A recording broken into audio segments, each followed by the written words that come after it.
All right, everyone. I'm here with my very, very special guest, Dr. Chris. Dr. Chris, please say hello. Hi, everyone. Thanks for having me, Rita. Of course, of course. So, welcome to the Sickish platform. So, this is a new platform that was created to have these conversations on navigating chronic illness. So, I would like to say that you are our first guest interview on this Ooh, platform. cool. So, welcome, welcome. Thank you. So Chris, Dr. Chris, let me keep it professional here. Girl.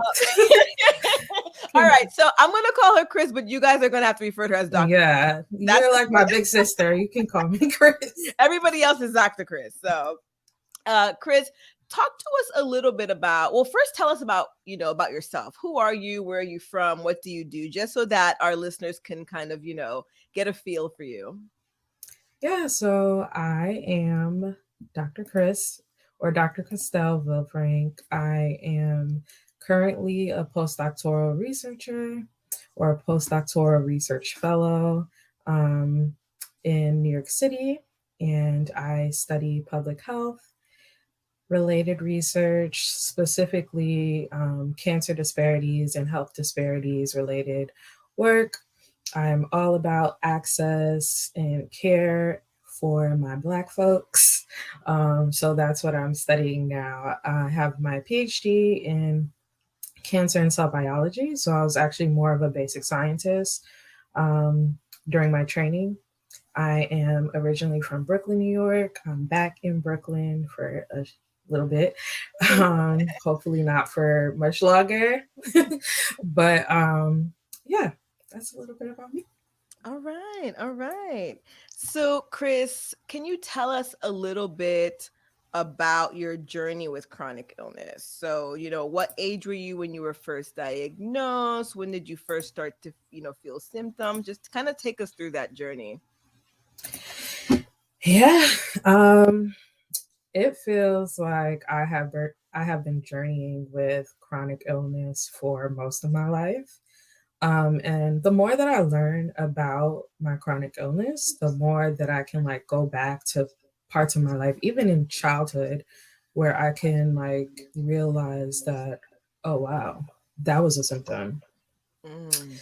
And so honestly, I probably started having symptoms maybe when I was like 7-ish, I would say. And yeah, it got more intense around 12. And then I was finally diagnosed with endometriosis at 28 years old. Wow. Yeah. Wow. Yeah. 7 to 28. Like, that's crazy. Yeah.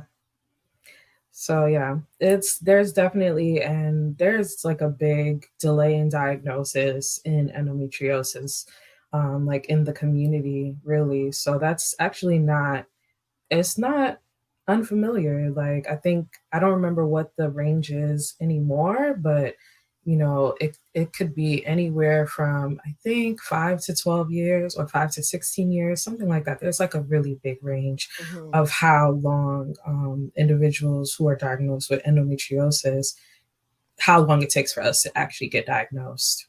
So Yeah, that seems to be very accurate when it comes to, I think I would say chronic illness in general. I mean, there are some obviously that are much easier to, to get the diagnosis, like arthritis and things like that. But I know, like with my friend, she's going to be on this show soon too. She has lupus and she's talked very openly about her lupus. She I think it was like maybe 8 years, 9 years of her like mm, experiencing symptoms and like serious symptoms that would land her in the hospital, blood work upon blood work. It was always like, this is a mysterious phenomenon. We don't know what's going on yeah. with you. You're lying. You're being extra. And so those, yeah, those numbers are pretty accurate. Some people are still like, after I've been on blog posts where people were like 20 years, 25 years of suffering, then finally they get a diagnosis of something. It's crazy. Yeah, it's higher for especially for Black women. I Hmm. don't know the specific stats. I'm sure it's changed, but yeah, it's especially for people of color. Like, we're often like dismissed. You go to the hospital, they're going to dismiss you for something like a condition like endometriosis that causes chronic pain.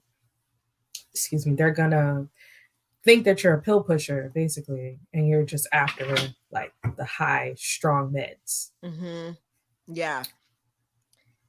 So tell me a little bit about what endometriosis is, because I do have several people in, my friends group that have either recently been diagnosed within the last 5 years. So I'm hearing more and more about it. I'm encountering people with it more and more, but I'm still not quite 100% sure what exactly that is.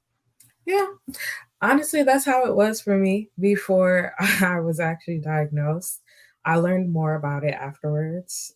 Or, like, actually, it was like right before I was being diagnosed. So I finally found a doctor that was suspecting that it was endometriosis. And Mhm. so that's when I started kind of trying to look into it. Like, I've heard of this, I kind of have an idea of it, but I didn't know what it was. Mhm. But there's a lot of misinformation out there. But the actual true information about endometriosis is that it's a whole body, like, inflammatory disease, like Mhm. a chronic condition.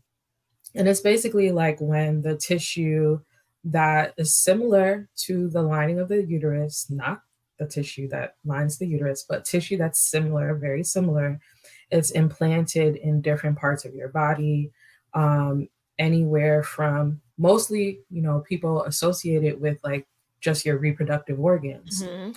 But we're talking these implants or these lesions can be on your GI organs, like your gastrointestinal organs. It could be on your lungs. There's been evidence of endometriosis on almost every organ. Oh wow. Um, yeah, and so basically what happens is that the tissue creates these lesions. The lesions, they often get inflamed when they're exposed to, like in response to like hormones like estrogen. So, like when estrogen is being released, it makes the lesions get inflamed. And then the lesions start producing like fluid. That fluid really starts like aggravating whatever organ is nearby. Mhm. And then that can also lead to bleeding in that area as well. And then, the lesions, it's worse because with endometriosis tissue, unlike, you know, with endometriosis tissue, like you can actually have, it can actually produce its own estrogen. So not just getting from what's being released into your body, but it's making its own so that it could keep feeding off of it and Mhm. keep progressing. And it's like the more that happens, it just keeps happening. And then, your body's going to try to protect itself. And what is it going to do? It's going to cause scarring. It's going to cause adhesions, which Mhm. are basically like sticky scars. And those adhesions and those scars, they really hurt. Like that causes a lot of pain. Um, and it can cause a lot of damage to whatever surrounding organs. There's so many individuals that I follow on social media who have lost organs due to endometriosis and it not being caught in time. Um, so, yeah, it's just a crazy cycle that causes chronic, intense pain. So, yeah. Yeah, so you see, you learn something new every day. So I did not know that it actually interacted with other organs. I Mhm. too really only thought that it dealt with, like, the uterus, Me your too. ovaries. Like, I would have never known that. And so Me too. yeah, it puts it in perspective now, right? When I'm thinking Yeah. about my friends and the types of pains that they're talking about. Hmm. Oh man. Okay. So I guess the next question I'd like to ask then is, what kind of treatments are available for endometriosis? Is there like a cure for it? Unfortunately, for us, there is no cure. Um, the best treatment and the most effective treatment right now is excision surgery. So, first of all, to even be diagnosed with endometriosis requires surgery. Oh, wow. You cannot, it's just suggestive. So, remember, I was talking about that doctor that finally was listening to me and was like, hey, girl, I think you have endometriosis. And that was just based off of her looking at imaging. So that kind of gives them an idea.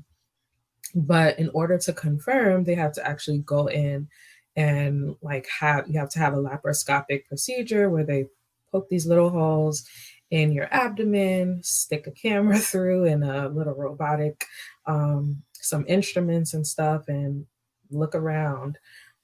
If they do it properly during diagnosis, and like if you have the right type of surgeon, you can have your diagnosis and removal, like your actual excision surgery, in one. For Mm. me and for many other people, you don't have your diagnostic surgery and your excision or fake excision surgery, um, in one surgery. Unfortunately, that was not my story. But typically, it would be great and it would be ideal for you to have an expert excision surgeon, who is very well trained specifically for dealing with endometriosis. They can go in, diagnose you, and they're not going to leave the lesions, they're not going to leave the cysts or whatever adhesion, scarring. They're not going to leave it because they're experts. So they're going to remove it, and that will help to alleviate a lot of your pain. But if you get stuck with surgeons who, unfortunately, are not well versed in endometriosis or don't fully understand how endometriosis works, that actually can cause more harm than good. Because every time you have a procedure, your body's response is, hey, I'm making scar tissue to recover. And that scar tissue, again, is going to cause more pain. So, yeah, girl. As you're talking and you're making statements like experts, and I'm just thinking about our community, the Black community. We usually don't get the experts Girl. at all. We usually don't have the resource to take ourselves to like Wild Cordell or some special wing in Colombia. Like we're Mm-hmm. usually relegated to our local down the block hospital. And it's not to say that, these hospitals have their purpose, but when you're talking about expertise and something Yeah, like endometriosis is not something that is like run of the mill. Not everybody knows what that is, right? exactly. So yeah, so I'm just thinking about like everything you said. I'm just like, wow, like Yeah, it just sounds like such a difficult and arduous like path it to is. go down. And it's also like, so the thing is that you don't know what you don't know, right? And so it's really like after you may have, like for me, it was after experiencing a traumatic diagnostic procedure, I'm learning that, hey, okay, so before I thought endometriosis was specific to my reproductive organs. So automatically, the doctor that I'm going to see is my OBGYN. Mm-hmm. However, when you learn that in medical school, endometriosis is not even fully covered. I've heard some medical students say that they had it mentioned for like 15 minutes in a lecture and that was it. Um, but when you do an OBGYN residency, this encompasses a number of different things, like you're delivering babies, you're doing pap smears, you're doing all these other things. Maybe you're removing fibroids. Maybe you get to like, you know, come in on a endometriosis surgery. But the thing is, you would hope that the person that is more senior to you as a OBGYN resident is actually an expert. If they are not, though, there are a number of procedures that people do, for endometriosis. I didn't mention them because they're not good. Mm-hmm. One of them is ablation, where they actually burn off. Yeah, exactly. Look at your face. Girl, I can't hide my facial expression. No, exactly. But like they're burning the lesions off basically. And it's like that, or how I've heard it explained is like, okay, you imagine a growing tree or something and you get to the root instead of, or like a flower, let's just imagine a flower in the ground, and instead what they do is they just cut off everywhere you can see. But in the ground, you still have the root and all that stuff of the flower, so it's going to grow back. With excision surgery, with an expert who has been like trained, they will go in and scoop out all the roots. They will look around to make sure they didn't miss any roots. And you don't have like, for most people, like it's very successful, depending on what stage of endometriosis you have. Like, it could reoccur. um, it just all depends because there are different stages of endometriosis. Mm-hmm. Similar to cancer, there's four different stages: stage one, stage two, stage three, stage four. I think stage one is like um, specific to the pelvic area. And then two, honestly, I don't really remember. I have stage four, which is extra pelvic, like deep infiltrating extra pelvic endometriosis, where the endometriosis is not just localized to my pelvic area. Um, it was found outside of the region as well, like in my small intestine, for an Mm. example. So, Wow. Okay. yeah.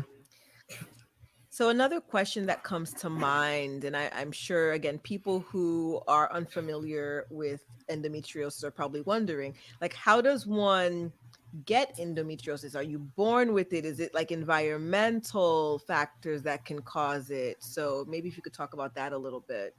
Yeah, that's something, honestly, being in the endometriosis community, besides like having to try to figure out if you have an expert as a provider, you also have to do a lot of educating of yourself as well. And with educating myself, I found a number of different theories, but we still have no clear theory of how it comes about. They've found endometriosis in fetuses. Oh. And so people suspect that people are born with it, honestly. And then after a certain period, you know, it comes on, like, I guess it progresses to a certain extent that's Mm-hmm. just like, full out. But yeah, there's been cases of endometriosis in fetuses. And so we don't think that it's something, a lot of people think that it's something that you're probably born with. And then after, like, you go through your different changes, your cells are changing, whatever, and it finally like presents itself. Mm-hmm. So thinking about, I guess, how most people believe that it's just a reproductive issue, is it something that gets worse as you enter into like ovulation and you're going through your cycle? Yeah, so for me, before my first surgery, my diagnostic surgery, it was what they call cyclic. Hmm. So it was mostly around my period. So like during my period, that's when I would experience my pain. And that's when I would have like basically like debilitating cramps, heavy bleeding, and just like, yeah, it was just impeding on my life. And so for some people, their symptoms get worse on their period. After I had my first procedure, my symptoms were just whenever they felt like it. Hmm. And it just got worse because, again, not having the right professional and expert can cause scarring, and that scarring can cause more pain. And so, yeah, I've been literally in pain at least once a week since 2018, since my surgery in December of 2018, Wow. pretty much. So again, thinking about the reproductive side of it, a question that might come to mind to some who are tuning in is, what does fertility look like? are do individuals that have endometriosis, can they have children? Can they bear children? Is it recommended that they have children? Yeah. So some people actually say, and this is misinformation, having children does not cure endometriosis. Oh wow. And also, going into menopause will not make your endometriosis disappear. People have had full out hysterectomies, removing all of the things, the uterus, the ovaries, all of that, and still have endometriosis because it's not, again, it's not specific to your uterus and your pelvic region. um yeah, not for everyone it is, but yeah, people can have babies, and that's another thing that is like misinformation I've heard. And I'm not sure, but just from my, little observations of online, I've noticed a lot of Black women are told that they are not going to be able to have children. I was even listening to a podcast today where they were talking about this Black girl, and they said, "Oh yeah, she found out that she had endometriosis and she wasn't going to be able to have children." And it's like, that's really, that's like really not the case for everybody. Does it cause infertility issues? Yes, it can. Especially when you have adhesions all over, like, your reproductive organs and stuff, where they can actually, before my second surgery, most of my lower organs had come to a place where they were stuck together. And Mm. so imagine trying to have children with your fallopian tubes, like all bundled up with like your colon, your Mhm. stuff, like everything, just all together. And it's like, yeah, of course, an egg can't pass through. But if you have expert excision surgery, that can often restore people's fertility. And when you have like, more aggressive endometriosis, your chances of fertility will decrease. Like that's pretty much like a given in a sense in the community, but it's not an end all be all, like, for everyone. I guess everyone's case is different. It's really not, and actually that's how a lot of people get diagnosed when they're trying to have a baby and it's been over a year and they still can't conceive. Mm. That's when doctors are like, maybe we should figure out if you have endometriosis or some other condition that may be contributing to your infertility. And that's actually how a lot of people have gotten diagnosed. So this definitely sounds like a lot, of course. Mm, And being such a young, or just being at such a young age, rather, experiencing all of this. Talk to me a little bit about how this impacted your personal life and your professional life. Because I mean, I already got some of how that impact just through our mm, conversation now, but I kind of want to go into a little deeper with your yeah, personal life, with friends, with school, with, I mean, you're a PhD fellow. So, I mean, that was a lot of rigorous studying to get to where you're at now, and you're still putting in all these hours, all this effort. So and understanding what chronic illness does to your body, does to your psyche. I am yeah, curious to know, like, how did you navigate yeah. life with your chronic illness? Yeah, I mean, it was really difficult. Like, even, during high school years, I was like so ambitious. I don't know what was, I don't know what I was on in high school. Like, I was just like so focused on becoming a medical doctor. I And remember. I'm not a medical doctor. I was in ninth grade trying to work on my medical school resume. I was doing the most. But every single month, my behind would be sat down by my period. And it was like clockwork. Every month, I am extremely sick. The first day of my period, especially, if I went to school that day, unfortunately for my father, he was going to come pick me up because I was going to be sent home. Like, majority of the time, I was getting sent home. I was having passing out spells back then, all these other things. And so it was really hard to like I had to work extra hard to try to keep up with work. Like when I would miss days, I didn't really know. I would feel embarrassed with trying to explain to teachers like why I wasn't here. And that actually started with me like sort of gaslighting myself and trying to really push myself beyond my limits. And that just continued Mhm. throughout like most of my educational journey. College, same thing. Tried my best not to miss any classes, etc. I would literally buy ooh, God bless all of the people who have made like heat sources, like heating pads, portable heating pads. Oh my gosh, the day I found those sticky heating pads from Thermacare, I almost cried. Like because those became like my saving grace where I would literally be sitting in a class, in a lecture, wanting to scream because I am dying. And I would be burning my skin off because I would refuse to take off either those heating pads or my electric heating pad. I wouldn't even notice that I was burning my skin because I was in so much pain.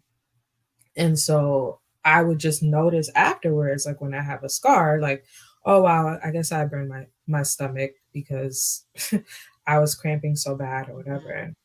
But it really became hard, like to try and keep up with work. I feel like if I didn't have this, I probably could be even greater in life. Like I've accomplished, like thankfully I've accomplished like a great deal of things, but I still am hard on myself sometimes, like because I'm like, I know I could give more, but I can't. Like my body cannot. Grad school was like my biggest lesson in pushing my body because it became super intense. And I was working in a lab where, I'm standing at a lab bench doing experiments, etc. And it became to the point where I couldn't stand up to do my experiments. I had to sit, like, especially the last few years, I had to sit on like rolling chairs and roll myself around the lab because I refused to take the day off. Because I refused for, especially as a Black woman in my program that at a predominantly white institution, I refuse for people to be like, this girl's lazy. Like, ain't nothing wrong with her. It's Mhm. just a period. And that's another thing people like to say. Like, it's just a period. It's just period cramps. People have period cramps all the time. But people literally compare endometriosis pain to childbirth, like child labor. And, I was just reading a post from a community page that I follow where these women who have endometriosis were actually saying that they would prefer their labor pains that they had with their children over their endometriosis pains. Wow. And I cannot fathom. I can't even comprehend that. Mhm. But grad school, like it's like one day just rolling around in this chair, I'm like, girl, this is not okay. Like, this is not okay. Like, you need to listen to your body. I was in a very harsh environment in grad school, but I made a promise to myself that after this experience, I will never work in an environment that isn't going to allow me to give my body grace because I Mhm. needed it. Like I really needed it and I felt like I was making it worse. But socially, it's been hard because I want to hang out with people, but at the same time, I also have a very unpredictable condition. And I feel like I'm also an introvert, so I feel like sometimes people think I'm lying because I just don't want to go out. Yeah. Sometimes that is the case, but I will tell you that, I just can't make it. If I say I'm sick, I'm really sick. That's not something that, I want to use as an excuse, but I Mhm. feel like sometimes like people think that I'm just like, you know, I'm lying or whatever. And that's something, it's like a common thing amongst a lot of people where I just feel like they don't believe me. Yeah. And I've had friends actually see me on my period, in college. I didn't realize like it wasn't so bad, like because I've had a very close family member, who lived in my house who also had terrible cramps. So that's all I've seen. So when I was in college, I think a couple of my friends came in to check on me. I don't know if they was just really trying to check on me, or if Mhm. they was like, let's see, like if this girl's really sick, or she's just trying to get out of her duties, Mhm. whatever. And they were like, girl, this is not okay. Like, you should not be like this. Like, this is not good. And it was actually one of my college friends, who I'm still friends with, who pushed me in 2018 to really find a doctor that was going to listen to me, because she was like, Chrystelle, you have literally been going through this since I've met you. You have to figure something out. Mhm. But I feel like, socially, it impacts your life tremendously because it also impacts your mental health. And, there are some days I deal with, I'm diagnosed with depression and anxiety. A lot of it like conflates, like they kind of all relate to each other. There's some days where it's not just my depression that's making me not want to get out of bed, but it's also the idea of like, when I stand up, am I going to feel all of the pain that it has been masking with me laying down? Mhm. Because for me, like laying down helps with a lot of my pain sometimes. And so, or just like knocking myself out and going to sleep, I will like feel less pain. And it's like, I'm waking up in the morning, don't want to get out of bed, not just because I'm depressed, but also because I'm like, if I stand up, is this leg pain about to come back? And like, am I going to be, how long am I going to be able to stand for today? And that's depressing. And because this is a condition that has no cure, you know, of course I get in these like existential moments where I'm just Mhm. like, ugh, my whole life I'll have to deal with this in some way, shape, or form. And that's depressing. Yeah. I mean, just listening to you talk about, I guess your daily struggles, right?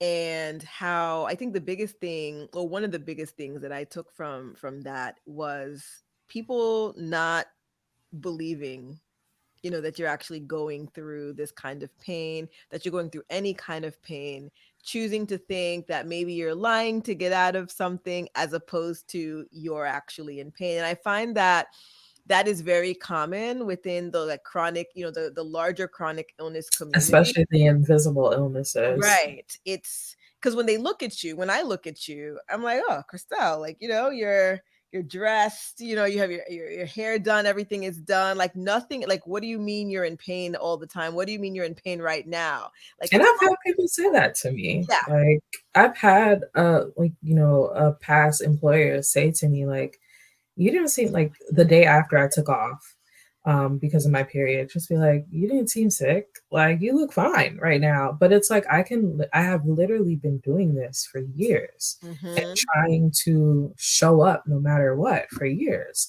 And so I could literally be sitting here like this in a meeting and cramping out of my mind.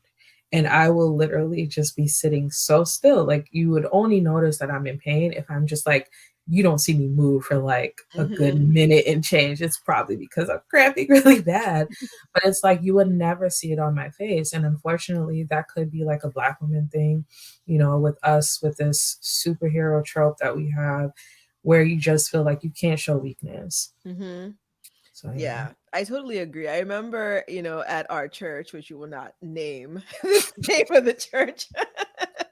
I remember there was several times that I was sick. But I still, at that point, we were pushing ourselves to the limit to show up in the building, thank God Yeah. for online church. But Ooh, we were, because we were raised like it doesn't matter if you're sick, like you still show up for God, right? exactly. So I would show up and I'm like, oh my God, I don't feel too well. I feel so sick. And they're like, you look good. If this is the case, you need to be sick every day. And I used to be like, like I'm like like I'm not joking though. Like I actually, Mhm. you know what I mean? I'm not feeling well. Like thank God I don't look the way Yeah. that I feel. But Yes. that with the chronic illness community, it's something that, I remember last year, I think we had done some PSAs around chronic illness for National Mhm. Pain and Chronic Illness Awareness Month. And one of the Mhm. biggest things that the national, organization stated is that they need more individuals to, kind of say, hi, my name is so and so, and I have chronic illness, to basically put Yeah. the face to Yeah. the illness, so that we can start to normalize the fact that just because somebody looks good and healthy Um, doesn't mean that they're not literally dying. And I will say that that was one of the motivating factors for me to start yeah. Sickish, because I've dealt with issues. I could identify symptoms since I was, probably around like the same, like 8, 9, where I was having random arthritic pains in my body, but they could Mhm. never figure out what is going on. And up until, maybe what, last year, getting like one or two formal diagnoses, which is still not the one that I'm like looking for. Like they're still like smaller, and they're still like, well, there's a bigger something going on, but we don't know what that is, type thing. But either way, and just experiencing that from friends and family, where they're just like, we just saw you yesterday, you were fine, and they don't Yes. understand, you saw me yesterday. So the fact that I mustered up my energy to attend the Yes. function, I knew I'd be sleeping Exactly. Yes, in bed today. So I sacrificed. exactly. Or even because I went out yesterday and had so much fun with you, today my body was like, "Ha, Right. no, we're out for the rest of the week." Or even it could be this morning I was out with you, Yep. and an hour later, I'm out. Yep. It's Like just like that. I tell my friends, I'm like, listen, for the most part, my doors lock at 10 or earlier, because my body, it doesn't play games. And as Um, things have been progressing, there were I think because people recognize there was a time where I was like, yeah, 4 a.m., like, let's be. And now I'm me just too. like, 10 o'clock, the body Yeah. is, it's, I'm yawning. I'm like, where's my pillow? So I think that's the biggest thing I definitely want to come out of this. And that's why you sharing your story, and I think the video act, I'm so used to doing, the voice, the audio podcast, but I Yeah. think people seeing our faces, and it's just like, these, Yeah. they look healthy, they look Yeah. good. It's like, Yeah. I mean, like yesterday I had an endometriosis flare. Like I had an endo flare yesterday. I was laid out.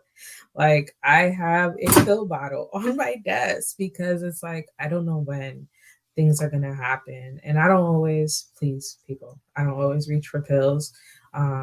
Because sometimes I just bear it. Like right. and and again with the gaslighting myself, I'll tell myself it's not that bad, girl. It's not that bad. It's okay. You don't need it. Like you can just you got this. Like and that's don't do that to yourself. It's Yeah. unnecessary. Yeah, I sympathize with that, because I have also been that type. Like when I used to suffer heavily from migraines. Thank God it's been a little while. It's been off and on, but not as bad. But I used to be on like Me too. actual migraine meds. Me But I too. would sit there and I'm like, oh, I'm gonna see if it'll go away. Meanwhile, it's like two I days used to have my head down like this, holding my head up, talking about turn off all the lights. I'll later. be okay though. And it's Girl, what are you talking about? right. It's like, just take the damn pills. That's Like, why they gave it to you. right. It's crazy. But that these are the things that we do to ourselves as well too. Like, we, a lot of times, like, we're Mm, already in pain and we continue to sit. Like, there have been many times where like I've been given either narcotics for something, but I'm like, no, I'm yeah, just gonna take this Motrin. And it's yeah, just like, they prescribed you like Vicodin. Take the Vicodin. yeah. I've had this pain pill for such a long time, like months. It's not expired. I'm sure one of my friends who might listen to this, she gets on me about expired medications because I try not to use them. Right. And so they wind up going expired. Like, but I've had it for so long because I was just like, no, no, no, it's not that deep. And it's like, you have to literally, like, people see me like in a moment where it's like I can't contain the pain, like they're just like, girl, just take something. Mm-hmm. Like, we shouldn't do that to ourselves, but it's like people do that to us, like, especially in the medical system. Like, that's been done to me so many times. Even on the day of like my diagnostic procedure, it was traumatizing for me because as a Black woman, they assumed that I was obviously faking, and they took forever to get to me and like care for me. And one of the head, I guess she was like an attending or something, she literally had her residents come down. Like, first of all, she took forever to have her residents. I was in the ER.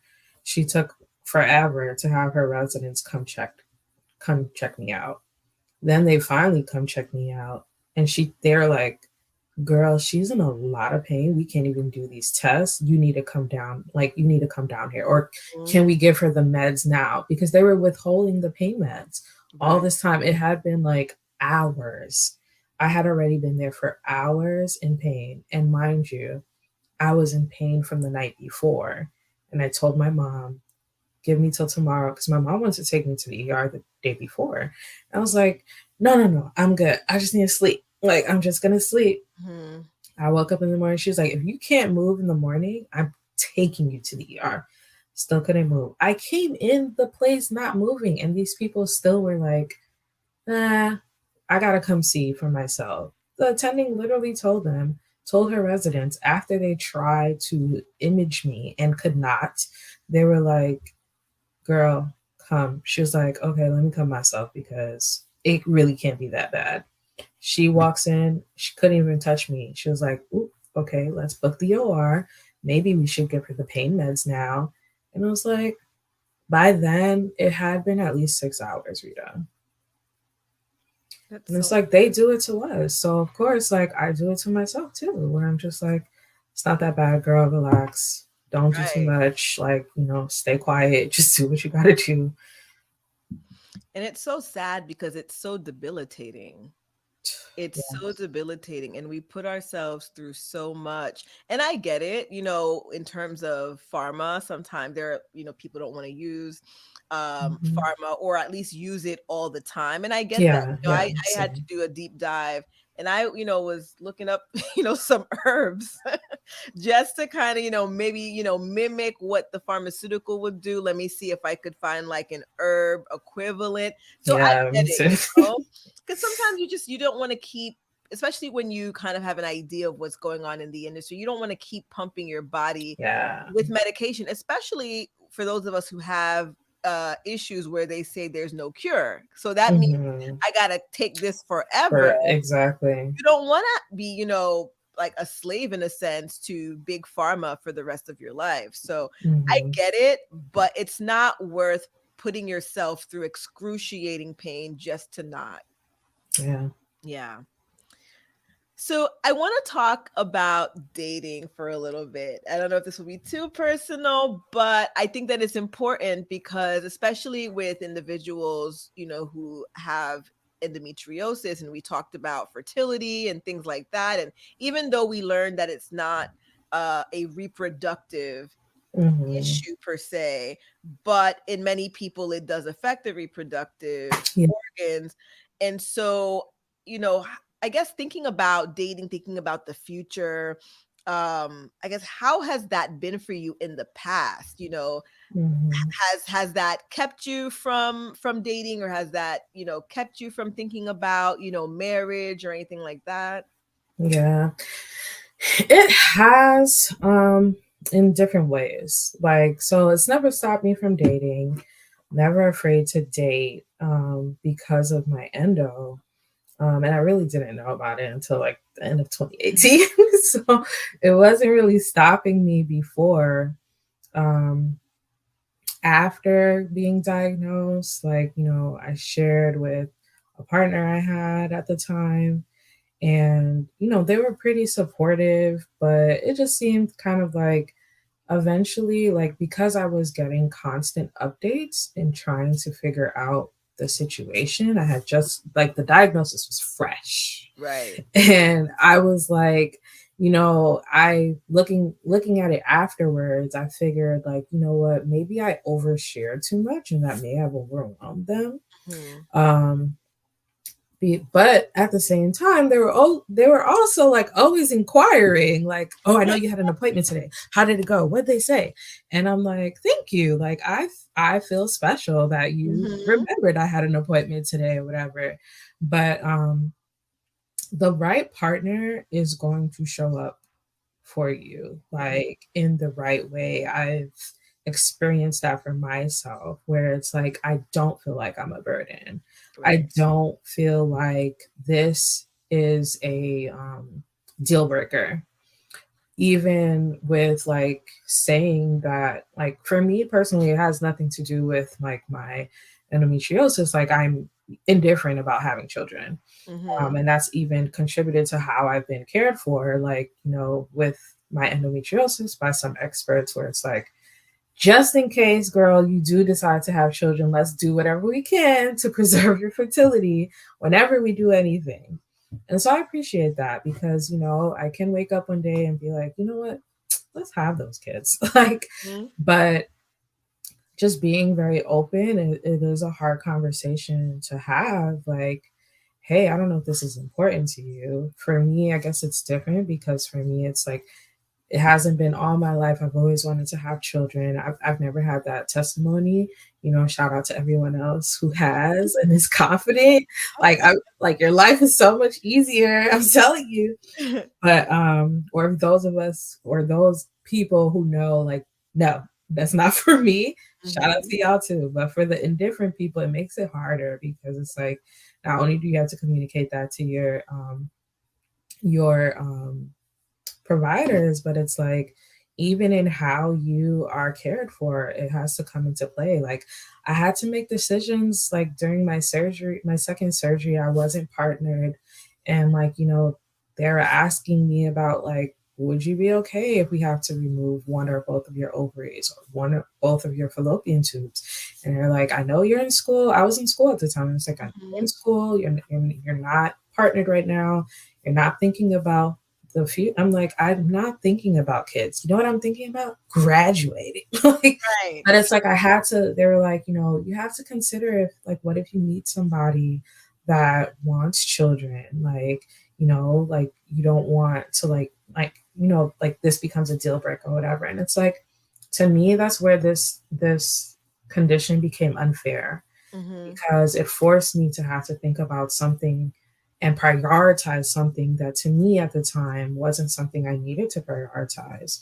And it's like I have to think about this arbitrary, like this imaginary partner, like future partner, to Right. make consider them in decisions about my body. That made me feel weird, but like I was saying, it's not all bad. I always like try to like, after what happened with like that past partner where I felt like I was overwhelming them with information, in the future, like I've tried to like just be very open and ask, like, am I telling you too much? Like, is this too much? Mhm. I and it's probably annoying. Like I constantly ask, like, is this too much? Like, you can always leave. That's been my my motto since I started dating is telling people you can always leave. Like, and with this, it's loaded, right? And depending on what is important to other people, like of course it can impact your social life, your dating life. And for some women, their symptoms are pain with sex. And that's another conversation you have to have Mhm. all together now with a partner, and that's a lot, like to take it for a partner to take in or whatever. Can cause certain like medications you may be on, or after certain procedures you can have like your libido can go away. That's another like, so it's like really you don't have a choice of like communicating what's going on with your condition to whoever you're partnered with, unfortunately. Yeah, it sounds like so much to have to consider. Yeah. And when you just said, I just really want to graduate, like I'm not like I was not trying to Like, make these girl, I'm decisions not thinking about these now. babies. Like, Right.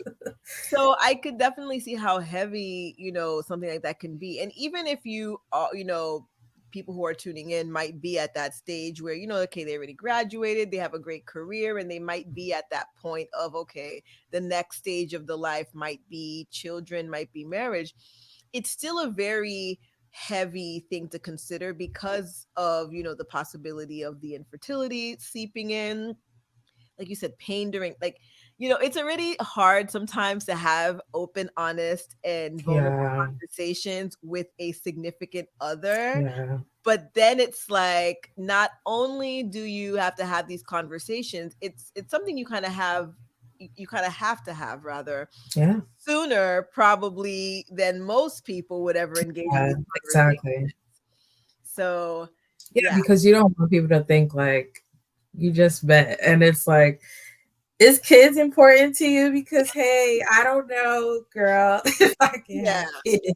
it's a But lot. it's like, no, I don't want to have to ask you that early on because I'm gonna be like, girl, I just met you.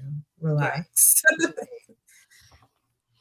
So how has your perspective on life changed since your diagnosis? Because I know we talked about how mental health, comes into play, but and then this idea of like just being philosophical with your life, you know what I mean? Just thinking Mhm. about, well, what will tomorrow bring? Like really forcing you to Yeah. like think about, as you're going through pain. I can, say as well too, there are times you're really laying in bed like, can I do another year of this? And it's not even being funny. And like when you try to No. communicate, when your friends are telling you to be, open and honest with them, and you make these statements and they don't know how to like handle it. Yeah.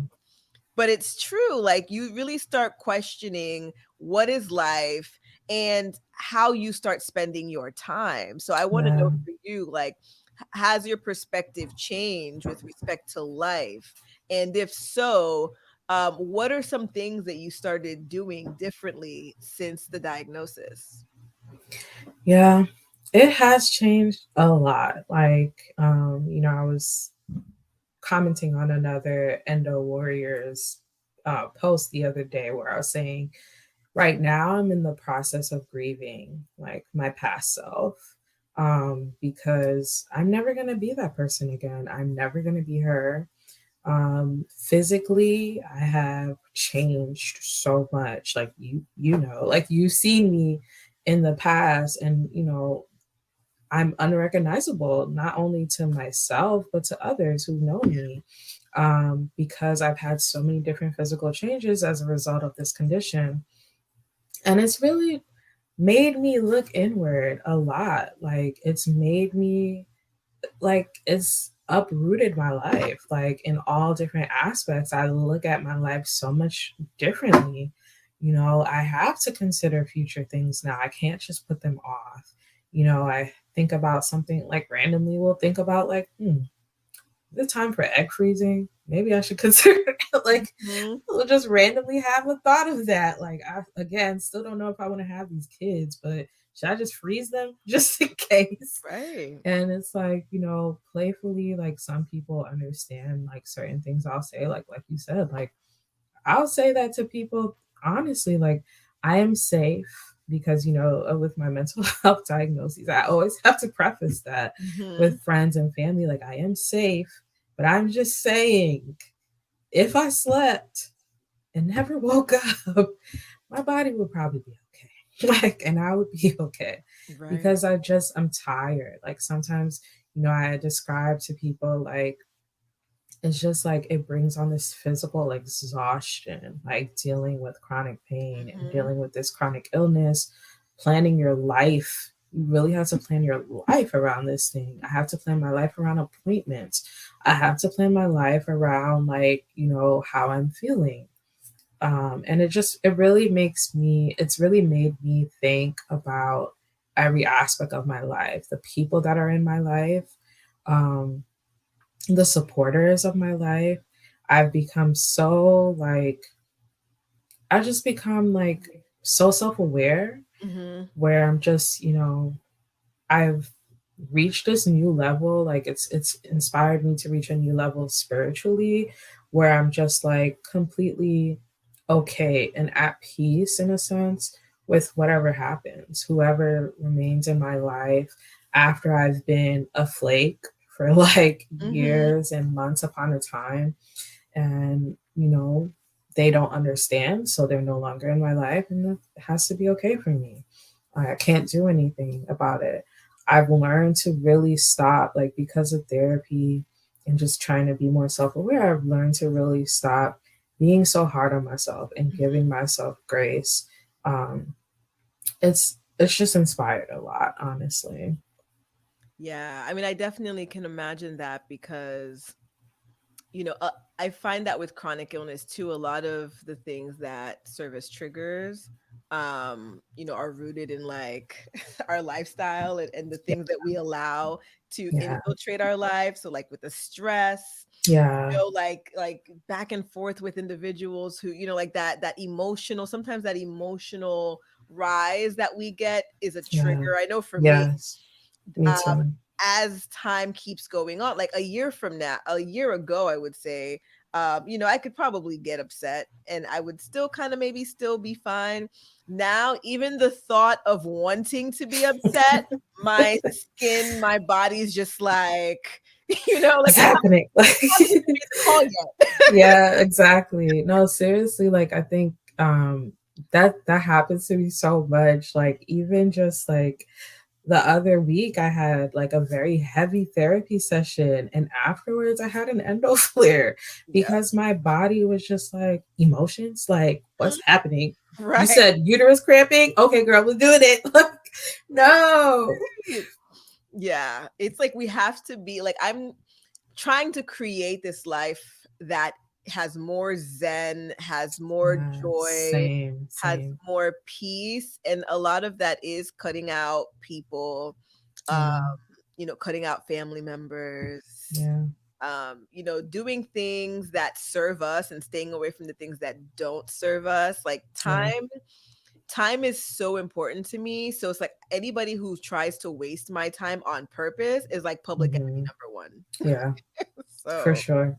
yeah. Oh man. So, I know we're wrapping up, but I want to talk a little bit about self advocacy because we know when we started the show, we talked about how, even in the medical profession, in the medical field, they don't believe us, they don't believe our Yeah, pain. It took you like 6 7 hours to actually really be seen by an attending, even after the residents were like, this girl is in some pain. And even outside of just dealing with chronic illness, black women especially, I would say black and brown people, because my brother yeah, went through some serious situations at a hospital. Because I'm like, it's to the point where I'm like, now when you go to the emergency room, you might have to like shave your beard child. and like, make sure you wear some, like you can't look as sick almost, Yeah, but you have to look sick enough. It's like you have to figure out. Like I remember one time my brother went to the ER and it was crazy. I guess the first day he must have looked homeless. I don't know. He had his beard. You see my brother had a yeah, scruffy beard, and I remember like they sent him home. They're like, oh, like I think he had he talked on the show, on one of the shows about it, so I can talk about it. But he had like some like a very bad hemorrhoid issue. hmm, He didn't know what it was at the time, but that's what they discovered. But when he went to the emergency room, they were like, oh, you probably just wiped too hard with the toilet paper and sent him home. So the next day he goes back. I think it might have been an insurance thing, like it didn't register. yeah, So he went back the next day. All of a sudden, he's in a private room. The doctor that saw him was like, "You need to have surgery like ASAP, Rocky." So I'm like, "How did you go from it was the toilet paper you were using to less than 24 hours later? We need to do surgery like stat, right?" yeah, And I remember the second time, like when he said he was going to go back to the hospital, I was like, all right, when you talk to them, like you need your voice to sound like you're Yes. about to be on like death's leg, Yes. but you can't look homeless. So make sure, you know, like but They're like, you're a drug addict. right. Bye. That's exactly what they're thinking. They're thinking Yeah. this kid is strung out, on Hmm. Skid Row somewhere.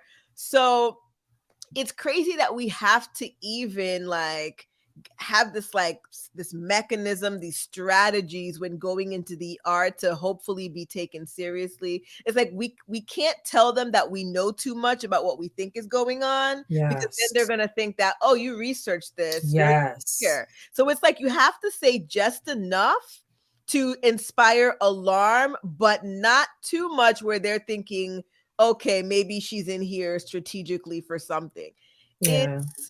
It's crazy, but I want you to talk about, I guess, self advocacy and how we can self advocate better, especially as Black people, Black women. Yeah. What you said is just like so true because when I had the diagnostic emergency surgery, like that's kind of like I went in knowing too much because before that, like um I was already seeing a doctor for a few months then, like maybe 3 months then, who was suggesting this is probably endometriosis. And, I had different scans, and I'm like pulling out my phone, Mhm. pulling up the scans to try to show them because they wanted to rescan me. But I was in so much pain. Like, I could even have, like, there was a time where the blanket I had touched my stomach and I literally screamed. That's how much pain I was in. So imagining them pushing an ultrasound thingy on me was just like, please stay back. Mhm. But I had to self advocate for myself for years. Like I tried to tell every OBGYN I had from like I think I started going to OBGYN in like 2011. From 2011, maybe 2010, like, hey girl, I am struggling. Like I'm struggling. And it's just like, okay, here's some birth control, girl. Bye. Oh, and it'll help your acne, so you should really take it. It's like, no, it didn't do that. Next person, like same thing. I'm like, man, like this period pain is just a lot. Like, here's a different type of birth control since the last one didn't work. Use this one. And I take it and I just go about my day or whatever.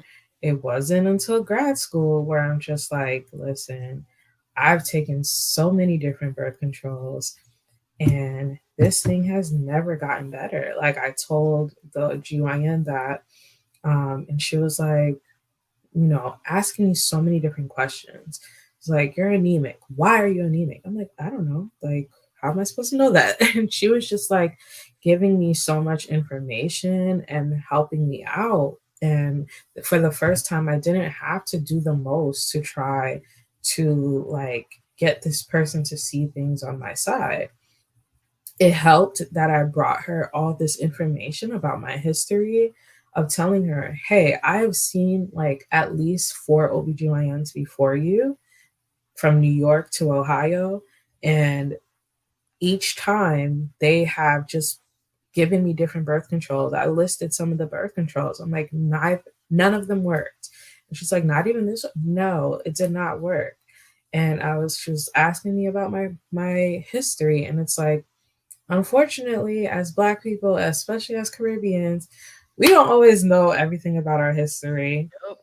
And we don't always know everything about like family history, but like it's great if we can, like if we do have that information, to have that information. Since being diagnosed with endo, I've learned to write down symptoms, like new symptoms or whatever. I was in a support, like an endo support group one time where this girl showed us this binder she had that she brought to all of her appointments, where she had her latest scans, her surgery notes, she had doctor's referrals, she had tracking of her symptoms, tracking of her like food. It's a lot for me personally, but her appointments, like she said, her appointments go like this, and she comes to them specifically, like this is specifically what I'm asking for today. And the thing is that what I've learned is when you can't get these providers on your side, find a different provider. Like, you have to find a different provider because it could be a life and death situation.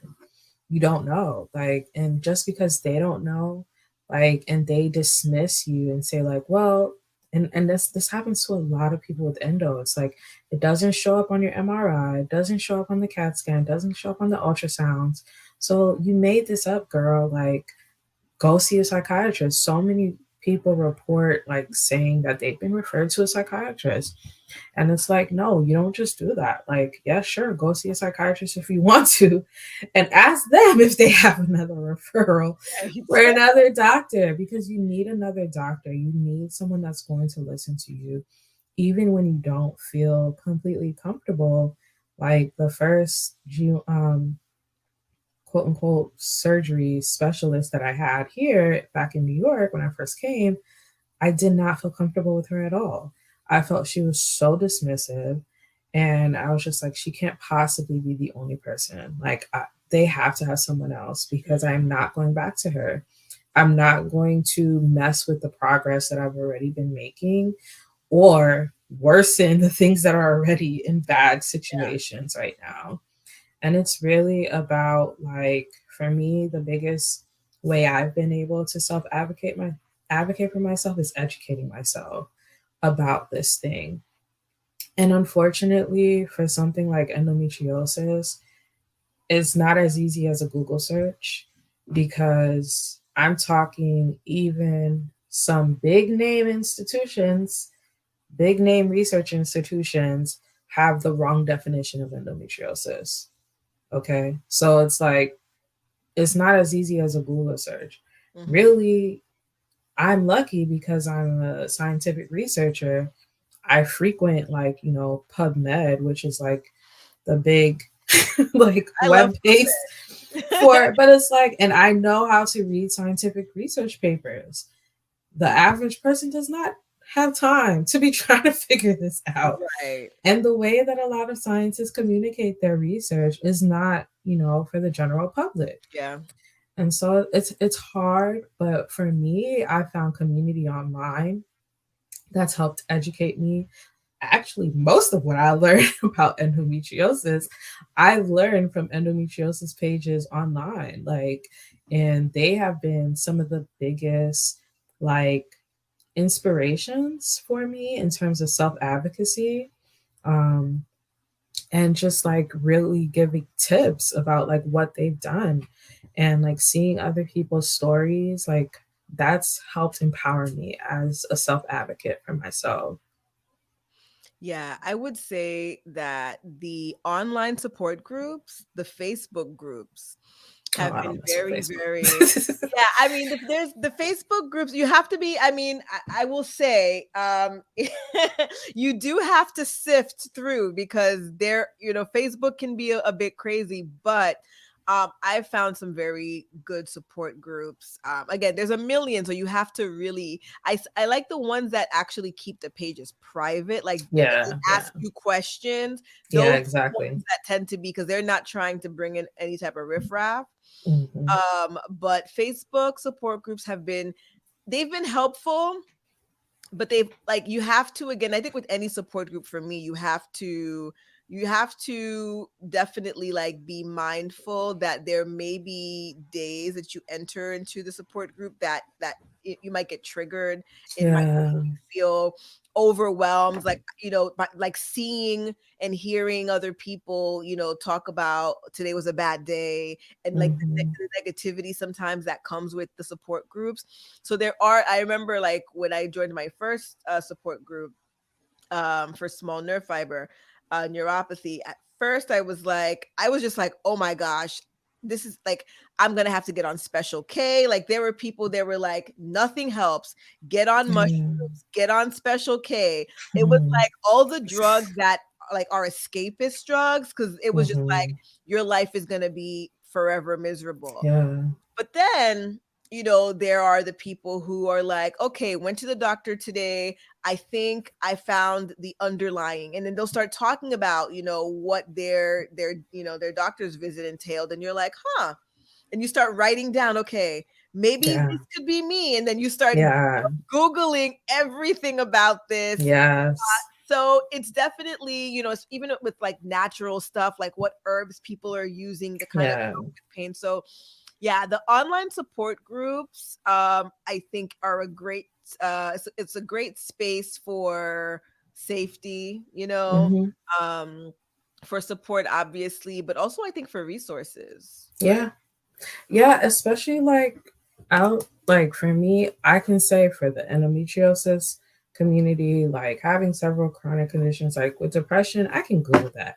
I can look it up. I'm gonna find accurate information. I'll find countless like vetted research. For endometriosis, unfortunately, and it really was the online groups Mhm. that made me realize that I couldn't just Google. I couldn't just trust every doctor. I can't see an OBGYN who still delivers babies to deliver my, like, to have my endometriosis excision surgery. I need a specialist. What's a specialist? I've learned all of these things not from a provider, unfortunately. And it's not really their fault because they're not being educated Right. on this level, like during medical school and even during some of their fellowships. Like these people who are expert excision surgeons, I'm talking residency completed after, you know, doing OBGYN residency, but also doing a fellowship, then doing another special fellowships. They've super specialized. And I would have never learned this information without these Instagram blogger, bloggers, all of them. Even with advocacy and what they're doing recently, a few endo warriors actually went to the Capitol and spoke about endometriosis, spoke about misinformation, spoke about changing the guidelines. Right now, that's what some of the endometriosis warriors that I follow in Australia are doing. They're trying to change the guidelines. It's been amazing, really, to see like people from, I mean, I told you, from Australia to like New York, all parts of the world, and like the ways that we are trying to share information. But there are also people that, personally for me, I have a lot on my plate. I cannot engage in this way, but some of these people are on it when it comes to combating misinformation, like in people's comments immediately, like, this is wrong. Like, we all tried to gather together when Grey's Anatomy did an Mhm. episode on endometriosis and provided countless misinformation within that episode. And it's like, thank you so much for shining light on endometriosis. People don't know about it, but you missed the mark because now you've explained endometriosis in a way that is not the true definition. And it's not just about getting the definition right, because like you and me first Mhm. knew about endometriosis, we thought this is just a pelvic thing, this is just a reproductive thing, this is just an OBGYN issue. And when we continue spreading misinformation, people keep seeing these doctors for this issue, or people's like endometriosis that's on their lungs gets ignored because they're only looking for it in the pelvic region. So Right. yeah, like it's really been great. Honestly, I don't mess with Facebook, so I don't know. But any groups that I am on Facebook, I haven't deleted my Facebook. But any groups I am on Facebook, I only pay attention to the private ones, like you said. Yeah. But if you suspect you have endometriosis, Instagram is where most of the girls are at. And by girls, I don't mean just girls, because endometriosis affects all types of people, not just people who are assigned female at birth. I didn't know that. So, so individuals who are assigned male at birth can also have Yeah. endometriosis. So it's Yeah. Recently, I've learned this. Like, there's been 18 or so cases, reported cases of individuals who are assigned male at birth or the male sex. Um, they have been reported to have endometriosis. wow. Yeah. Okay. Yeah. And again, something that I don't think most people knew. I learned that on Instagram. And you know, the thing is, I do love me some Instagram. I'm not actually on Facebook except for when I pop into these Facebook groups, but I Mhm. never knew, I don't think I knew that Instagram had like groups. They don't have groups. We've just found each other through like hashtags, I guess. And like, I'll see this endo warrior that I follow repost this person in their stories and I'll be like, oh, I like this. So I'll go to their page, see their page and be like, oh, I'll follow you. And it's like that's just really how the community has come together. Like there are groups, like specific groups. Like one of the specific groups I want to shout out is Endo Black, because it's a specific community for Black individuals. There's all types of different groups that are coming together that are endo specific. Um, yeah, that's one of the big ones that I follow, as well as Endo Girls blog. Mm-hmm. They are my go-to for education. Um, the person who runs the page is not a former, but she was a former science student. So she is a scientist by training. And so she really breaks down like the disease, Mm-hmm. condition, etc. Like she gets really deep. And I can follow I can follow as a scientist, but she breaks it down well enough for like, non-scientists as well. Okay. So how can we, the community, help raise awareness? Because I find that, I mean, I know this is something that affects anyone and everyone, but obviously as Black people, we are just, disproportionately affected, when it comes to everything.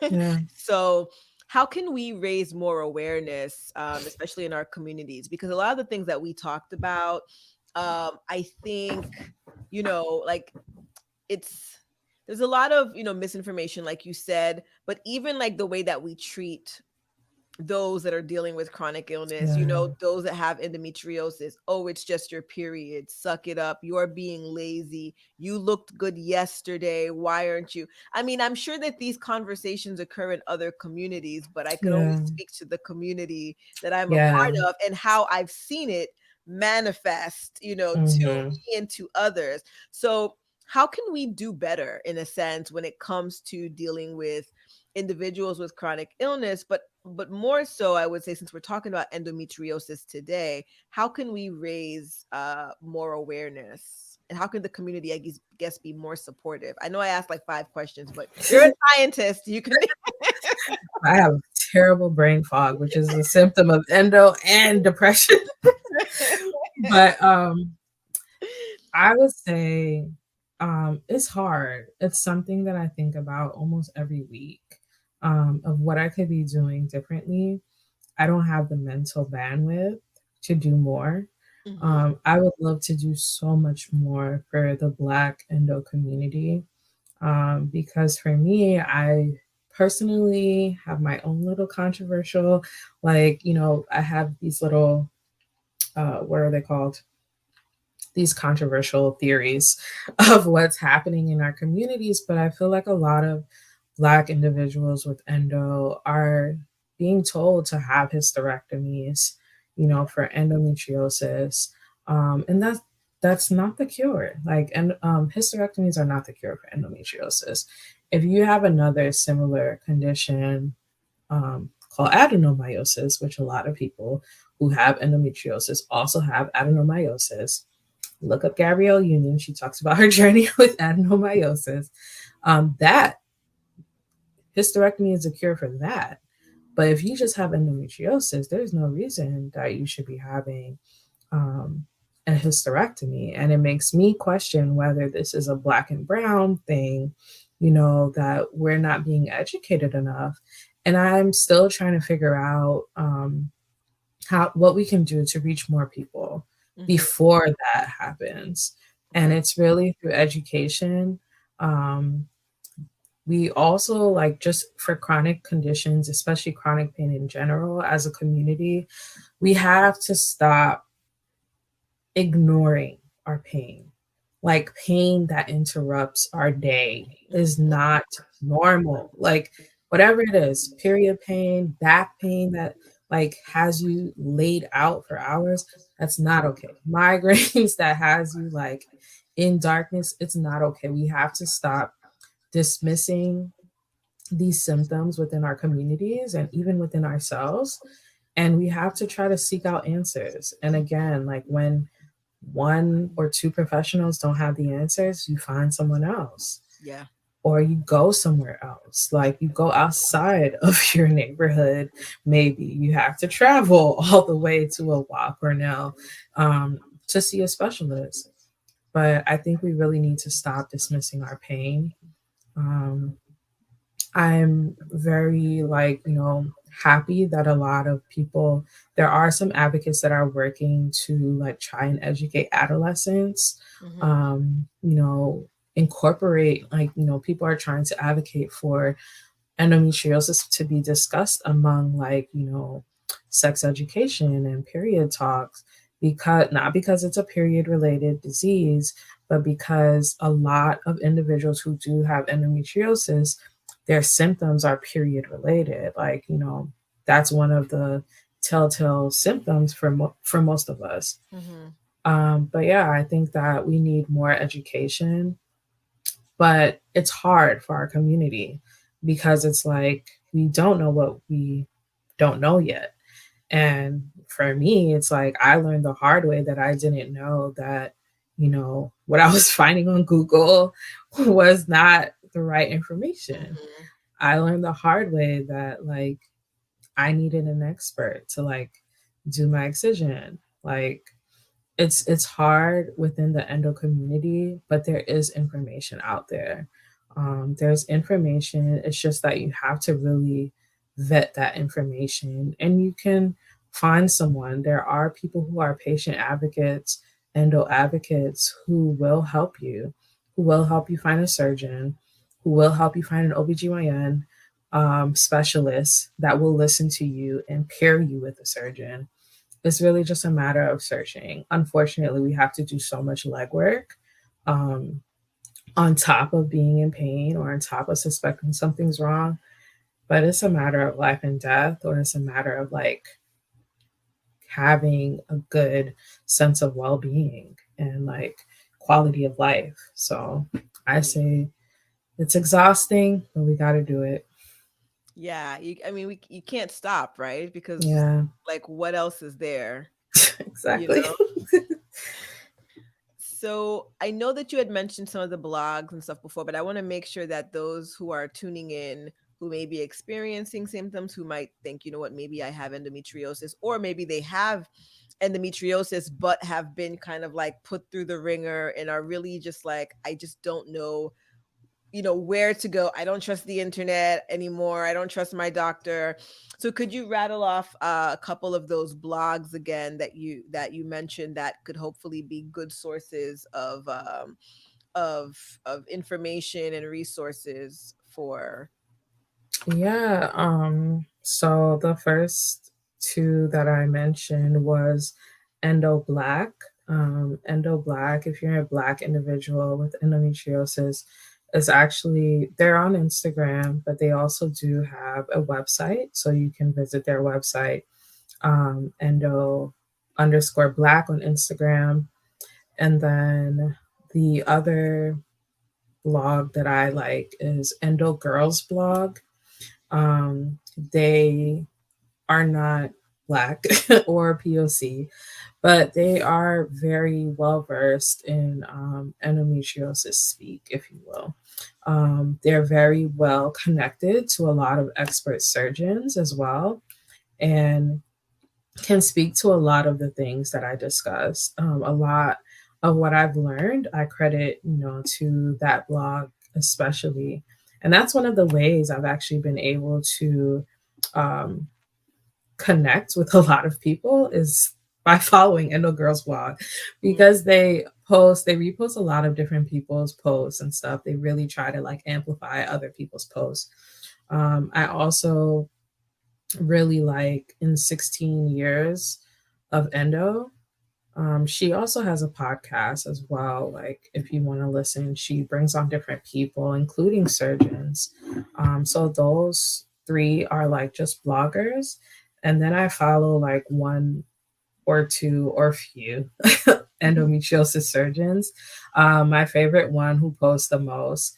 If you are a person that does not like blood and stuff, and like you can't look at like surgeries or like surgical images or videos, do not follow him. But he is the endometriosis surgeon. He's actually based here in New York. I follow him on Instagram and I learned so much, not just about endometriosis, but about medical school education, Mm. medical education residency, because he trains fellows, and he also trains like some medical students as well. So I've learned a lot of like that part from them. And the last page I'll plug is Endometriosis Summit, because they have a conference. So does Endo Black. They actually are having both of them are having a conference this weekend.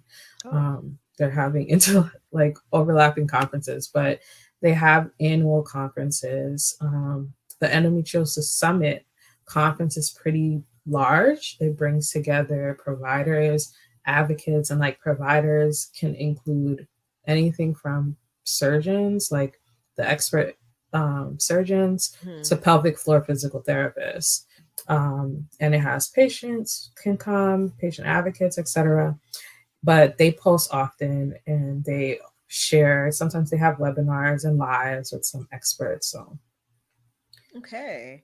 Well, I think that, that's definitely a great start for those who are in need of information, need of resources, in need of, inspiration, like you said.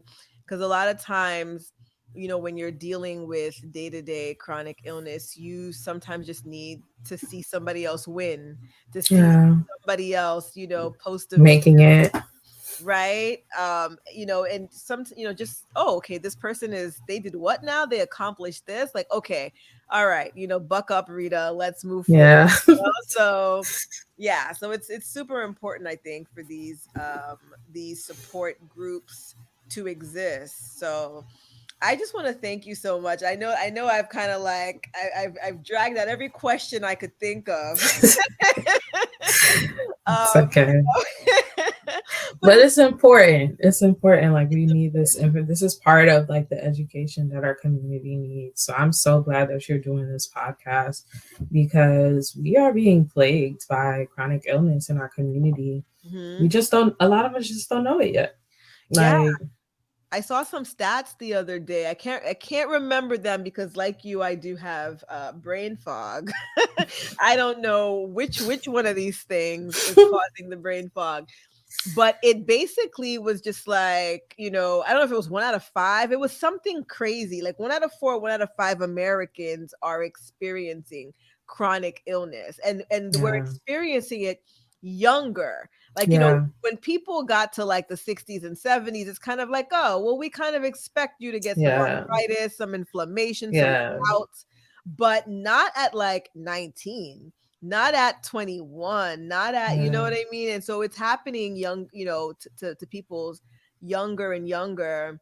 And some of your controversial theories, I also am questioning, the environment, especially, our processed foods, the things that our parents and grandparents experience is not the same that, we're dealing with radiation. I mean, you can't even yeah. get your nails done, it seems like, because of the UV I light, know. cancer cells. Sunscreen, y'all. Like, I still do my nails. I Like, just use what? a sunscreen. Like, what is going on here? I can't do my nails. No, but I did forget to mention that like there is a study, like one of the research projects that I'm working on looks at environmental exposure, specifically with hair care products Mm, for women of color and people of color, because there's actually been a lot of research connecting um, product use, overexposure of product use, like personal care products as well as hair mhm, care products, has been linked to like chronic conditions such as endometriosis, fibroids, PCOS, breast cancer. Like, these are all like they've been linked. It's not showing like this is a direct cause, but Right. they're showing like, you know, there's a correlation here where we're seeing some of these people, Black women are the biggest consumers of hair care products. Mm-hmm. And I don't know, but it's kind of funny that, not funny, but it's kind of ironic that they're also some of the, you know, the people that are facing endometriosis, fibroids, and PCOS, and all these other things. So, Yeah. yeah, there's research that shows it. It's not just our little controversial theories. Right. Yeah, I definitely saw some of those research papers about fibroids. Hmm. And it's true, you know. I mean, a lot of us have been wearing the perm since we were 6, 7. I mean, thank God. I think my mom waited a couple more years, but you know, I was still Yeah. young when I was wearing the perm. And then outside of perm, there or relaxer, because some people might say, "But perm curls your hair." So relaxer for those who are not from the community tuning in. Yeah. A perm for us, you know, straightens the hair, but Yeah. the relaxer. But even I was even looking at the news the other day, and they were talking about some edge controls, you know, that contain some very harmful, you Yeah. know, products, potential carcinogens or whatever, and we're sleeking it on our edges. And I'm just like, I mean, well, at this point, you know. That's actually what the research project I'm working on. Like, Mhm. we are specifically trying to educate like the community um, about like the products that we're using and looking at these ingredients, Right. considering them when we're choosing our products, because we are the community that they are literally targeting Yeah. with these products because they know we're gonna buy it. They Because we need know our edges we to want the edges to be slayed. And so, but we have to do our due diligence, unfortunately, because there are agencies that are not exactly protecting us, Mhm. and are not exactly concerned, even though they know that there are harmful chemicals that can cause like negative health outcomes for women, not just women, but like individuals, period. And so we really have to do our due diligence from like our lotions, our moisturizers, our face Mhm. products. We have to look into how clean are these products? Do they have any harsh chemicals? Like, I'm telling you guys, we got to look up endocrine disrupting chemicals, EDCs. There's going to be a lot more research coming out about that, guaranteed. Well, I definitely am looking forward to bringing you back on this platform to talk about that research because I think it's so critical as Black women, especially. I mean, I've been looking into alternatives like, you know, flaxseed gel and Yeah, that's fine. natural things. I mean, it doesn't keep the slay. The hold is not the same as the There, harmful ones. So that's the but problem. we're gonna have to figure something out. Yeah, Like, do you want to live or do you want to be slayed for a day? You know, exactly. it's I know it sounds easier, you know, than it really is, but it's true. It's also a conditioning of ours, right? Like, you Yeah. know, everything has to be snatched, everything has to be Yeah. every, you know, we don't really need all Yeah. of that stuff, but you know, it's another episode, another topic for another day. Well, thank you so much, Dr. Chris, for Thank you. here and being vulnerable, sharing your story. I know for a fact that, you know, your story is definitely, you know, going to impact, going to, you know, inspire, motivate someone, because more and more people are So, experiencing this, or at least I yeah. feel like somebody knows somebody who's dealing with this. So I thank you for, you know, your candor. And I don't know, like, do you have like an open Instagram page that people can follow? Yeah, it is actually open. I don't post like that, but you guys can follow me on Dr. Chris Vilfranc, exactly what's seen here. I Okay. don't post like that, but one day maybe I will be in a Okay. good space again to start posting again. I share all my stories occasionally though. All right. So, So if you guys are looking for some interesting stories, and follow I her. tweet occasionally. Same Okay. same Twitter handle, All right. Dr. Cool. Chris Vilfranc. All right. So for those of you who are tuning in on the audio, I'll definitely have it in the show notes if you're wondering, like, you know, how do I spell all that? And I won't get into it because you're not going to remember anyways. So I'll have it in the in the show notes. for you guys to see. But again, thank you so much for giving us all of your time. We were on here for a good hour and a half. But you know what? Ooh. Time flies when, I don't want to say when you're having fun. I mean, it's always fun having conversations with you, but it's Mhm. such an important conversation that we need Yeah. to have. So I'm happy that we had the time to deliver it. So thank you again. Yeah. Thank you so much for having me, and thank you so much for providing this space for us. We really needed this. You're welcome. You're welcome. So, everyone, thank you so much for tuning into another episode of Sickish. You can find Sickish content at Black Ivy Media on Instagram and on our YouTube channel to watch this lovely video. You can just follow us on YouTube, Black Ivy Media, and you'll have access to the actual videos. Because sometimes people want to actually see the faces, they don't want to just hear the voices. So, with that being said, everyone, have a great night, and we will talk to you guys next week. Bye.